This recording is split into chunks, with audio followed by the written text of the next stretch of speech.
그 교수님께서 어떻게 학생들 뇌가 발달하게 되는지에 대한 거를 되게 과학적으로 설명을 해주시는데, 아이들이 공부 잘하게 되는 뇌가 발달하는 건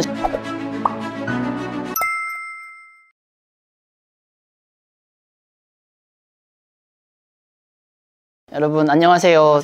네, 사고력 수학 해야 되는지 수학 심화를 꼭 해야 하는지 궁금하다 이렇게 질문 주신 분들이 있는데, 선행이랑 심화 사이에 고민하시는 경우 되게 많으시잖아요. 근데 이 부분은 확실하게 좀 말씀드릴 수 있는 거는 심화가 훨씬 중요해요. 그러니까 이거는 비단 저의 의견뿐만 아니라 요새 유튜브에 되게 많이 나오시던데, 서울대학교의 황농문 교수님이라고 계세요. 몰입이라는 베스트셀러 책 쓰신 뇌과학 전문 교수님이시거든요. 근데 그분 제가 최근에 봤어요. 황농문 교수님 몰입 영상 꼭 검색해서 한번 보세요. 그 교수님께서 어떻게 학생들 뇌가 발달하게 되는지에 대한 거를 되게 과학적으로 설명을 해주시는데, 아이들이 공부 잘하게 되는 뇌가 발달하는 건 심화를 하면서 뇌가 발달하게 돼 있대요. 그래가지고 저희도 보면 어렸을 때부터 경시대회 막 문제 이런 거 많이 풀다 보니까 나중에 중고등학교 때 이제 수학 때문에 고생한 적이 없었는데, 생각보다 저희 선행 진짜 안 했었거든요. 저희 고등학교 들어갈 때 고등학교 1학년 거까지밖에 안 하고 들어갔었어요. 선행 거의 안 한 수준이잖아요, 요새로 따지면은. 근데 심화를 많이 하니까 그냥 잘하게 되는 거예요. 근데 실제로 학생들이 뇌가 발달하는 건 심화하면서 발달하기 때문에 심화 훨씬 중요하다, 이렇게 정리를 하겠습니다. 수학 개념은 아는데 응용 문제를 못 풀어요. 단계별 문제집 여러 번 풀리면 될까요? 수학 하다 시키시다 보면은 아이들이 이런 경우가 있죠. 개념은 하는데 조금만 응용되면 못한다, 이런 경우. 이런 경우는 물론 타고난 역량의 차이 때문에 그런 것들도 있지만은, 그럴수록 뭐가 중요하냐면 처음부터 애들이 응용 문제를 풀 수 있을 거라고 너무 기대하시지 마시고, 애들이 모르면은 그냥 해설을 보게 하든 아니면 설명을 해주세요. 설명을 해주시면 애들이 이해를 할 수가 있잖아요. 그 과정을 많이 반복하다 보면 이제 그 비슷한 수준의 응용 문제들은 약간 잘 풀게 되는 경향이 있어요. 이게 학생들마다 뭐 하나를 알려줘도 열이 아는 친구도 있지만 안 그런 친구들도 분명히 있을 거거든요. 너무 걱정하지 마시고 그 응용 수준의 문제를 알려주고 여러 번 반복하다 보면은 충분히 그 수준 나중에 잘 풀게 됩니다. 네. 시험 중 긴장과 멘탈 관리 방법, 이거 학생들이 보고 있으면은 얘기해주고 싶은 게, 너무 부담 갖지 말아요. 긴장을 정말 많이 하는 친구들 같은 경우에는 잘 봐야겠다는 생각이 큰데, 잘 볼 것 같은 자신이 별로 없으면은 되게 긴장되고 걱정 많이 되고 막 공부 손에 안 잡히고 이러거든요. 그런 친구라면, 그런 친구한테만 해당되는 거예요. 열심히 안 하고 있는 친구들은 해당되는 경우 아닙니다. 그런 친구들 같은 경우에는 시험 못 봐도 인생 큰일 안 난다, 이런 생각을 하세요. 저도 되게 긴장 많이 될 때 그런 생각 한 번씩 했거든요. 어머니가 그런 말씀 해주셨어요. 너 이번에 시험 못 봐도 뭐 인생 망하는 거 아니니까 부담 갖지 말고 편하게 봐라, 라는 얘기를 해줬을 때 마음이 편안해지면서 공부 집중이 됐거든요. 그래서 한 번 미끄러진다고 인생이 망하는 건 진짜 아니에요. 여러 번 계속 미끄러지면은 망한다기보다는 목표했던 성적을 못 받을 수는 있겠죠. 그렇지만 한 번 미끄러진다고 해서 큰일 나는 거 아니니까, 그럴 때는 큰일 나는 거 아니다 라는 생각 가져보자. 황농문 교수님이 이제 집중력 이런 거에 대해서 연구를 하시는 분이시거든요. 근데 집중력은 되게 아이러니하게 결과에 대한 부담감을 놔야지 집중이 된대요. 그러니까 결과에 대한 걸 너무 강박을 갖고 있으면 오히려 그 걱정 때문에 집중이 안 된대요. 오히려 결과는 그냥 어떻게 될지 어차피 모르는 거니까 그거에 대해서는 그냥 신경 쓰지 말자, 이렇게 집중 훨씬 잘 된다고 하더라고요. 부모님들도 마음을 조금 편하게 먹으시고, 그 다음에 이제 학생들한테도 그렇게 마음을 먹게끔 결과 너무 걱정하지 말아라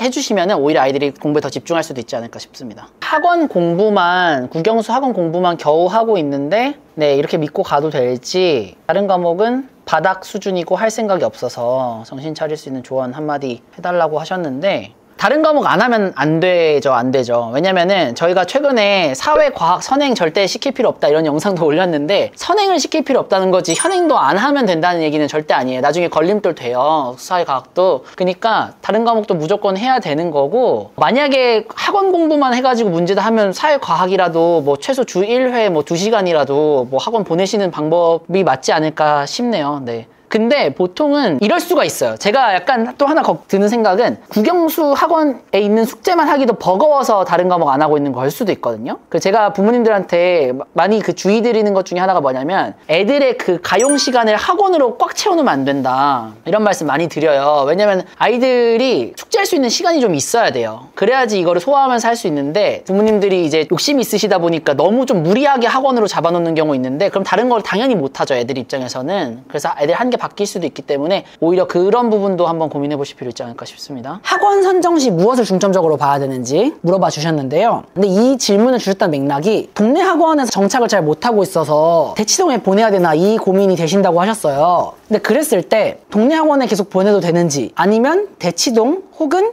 대치동은 아니지만 인근에 더 큰 뭔가 학원가가 있는 곳으로 가야 될지에 대해서는 첫 번째, 부모님 입장에서 봤을 때 혹은 아이랑 같이 봤을 때 학생에게 지금 필요한 게 뭔지 분석하는 게 제일 중요해요. 그러니까 우리 아이한테 지금 필요한 게 무엇이냐. 예를 들어서 이 친구는 지금 상황이 중위권 정도 수준이에요. 그래서 기본을 잘 다지면서 심화나 선행 같은 경우도 너무 무리하지 않는 선에서 하는 게 딱 맞는 수준이다 라고 했을 때는, 그러면은 동네에서 그 정도를 가르칠 수 있는 실력이 있으신 분들은 보통은 있거든요. 너무 진짜 시골에 살지 않는 이상. 그런 경우에는 선생님의 실력 때문에 그런 뭐 대치동에 보내야 되거나 이러지는 않을 거라고 저는 보고 있어요. 근데 동네 학원에서 왜 정착을 못하고 있냐 라고 했을 때 그 원인이 있을 거예요. 그 원인을 잘 분석해 봐야 되는데, 예를 들어서 지금까지 갔던 학원들에서 그냥 선생님이랑 단순히 안 맞았던 건지, 마음에 맞는 선생님을 못 찾았던 건지, 아니면은 뭔가 분위기가 안 좋았거나, 아니면 친구들 간에 뭔가 관계에 있어서 문제가 있었거나, 여러 가지 이제 원인들이 있을 수 있거든요. 그래서 그런 원인들을 종합적으로 분석을 해봤을 때, 아, 우리 동네에서는 도저히 해결책이 없겠다 라는 판단이 드시면 좀 더 라이드를 해서라도 큰 학원가가 있는데 보내실 수도 있을 것 같고요. 그런데 생각해보니까 여기서 다른 학원 또는 과외 혹은 인강 이런 식으로 다른 방법을 통해서 해결할 수 있을 것 같은 원인이다 싶으시면은 꼭 보내지 않으셔도 되는 거죠. 대치동 같은 곳으로. 네, 일단 이렇게 답변 드리고요. 평소에 학원에서 숙제라던가 테스트 보면 잘하는데 항상 시험만 보면은 잘 못한다고. 네, 이런 경우 되게 많아요. 사실 이거 뭐 저희 학원에도 이런 학생들이 있고 하다 보니까 이거는 사실 필연적으로 많이 생기는 것 같은데, 저희가 생각했을 때 이런 경우가 있어요. 잘하는 것처럼 보이는 경우가 있어요. 실제 잘하는 게 아닌데. 막상 시험 치면 항상 못 본 애들한테는 뭘 많이 해주셔야 되냐면은 필수 문제들에 대해서 설명을 하도록 시키는 거예요. 부모님이 직접 하시기는 어려울 테니까 뭐 과외 선생님이든 학원 선생님이든 뭐 모든 문제에 대해서는 아니더라도 중요한 것들에 대해서 설명해보려고 하면은 바로 드러나요. 두 번째는 뭐냐면요, 문제를 풀 때 약간 귀찮을 수도 있는 방법이긴 한데, 문제를 풀 때 시간을 다 재보라고 하는 거예요. 그러면은 예를 들면 한 2분 만에 풀어야 될 문제인데 5분 넘게 걸려서 풀었어요. 그럼 맞았지만 사실상 거기서 문제가 있는 거거든요. 그래가지고 그런 부분 체크해 보시면은 좋을 것 같습니다. 고1 학생인데 수학은 조금 잘한다고 생각하나 봐요, 스스로. 나머지 과목은 잘 안 되는데 아이가 수학은 자신 있어서 다른 과목 다 올릴 수 있으니까 알아서 할 테니까 엄마 개입하지 말아라 뭐 이런 얘기를 한대요. 근데 그렇게 진짜 그냥 알아서 하게 냅둬도 괜찮은 건지, 고1인데 이런 질문을 주셨는데요. 짧게 말씀드리면, 첫 번째, 수학을 잘하는 게 진짜 맞잖아요. 진짜 수학을 잘하면은 다른 과목들 성적 올리는 게 상대적으로 수월한 건 맞아요. 그래서 그 부분은 맞다고 말씀드리고요. 진짜 수학을 잘하는